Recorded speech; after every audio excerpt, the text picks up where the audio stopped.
আমরা জাতীয় সংসদের অধিবেশন আহ্বান নিয়ে কবে করা যায় আলোচনা করেছি। এটা নির্ধারণ হয়েছে যে রাষ্ট্রপতি অধিবেশন আহ্বানের যে প্রজ্ঞাপন, সেটা যেদিন সেশন হবে তার 15 দিন আগে কমপক্ষে প্রজ্ঞাপন করতে হয়।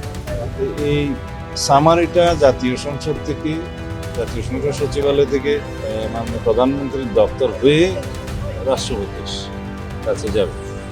তো মহামান্য রাষ্ট্রপতি সেটা অনুমোদন করে সংসদ অধিবেশন আহ্বান করবেন। সেই মতে প্রধানমন্ত্রীর পরামর্শ ক্রমেই সংসদ অধিবেশন আহ্বান করবেন রাষ্ট্রপতি। সেটা নির্ধারণ হয়েছে 12 তারিখে মার্চে সংসদ অধিবেশন আহ্বান করা হবে এবং সেই অধিবেশনে কি কি কর্মসূচি থাকবে, কার্যসূচি, অর্ডার অফ দি ডে, সে বিষয়ে আলোচনা হয়েছে। যেমন সেই অধিবেশনে স্পিকার, ডেপুটি স্পিকার নির্বাচিত হবে এবং ইন্টারিম গভর্নমেন্টের আমলে যে সমস্ত অধ্যাদেশ প্রণয়ন করা হয়েছে সেগুলো উপস্থাপন করা হবে, সুপ্রস্তাব হবে প্রথামাফিক এবং রাষ্ট্রপতির ভাষণ হবে।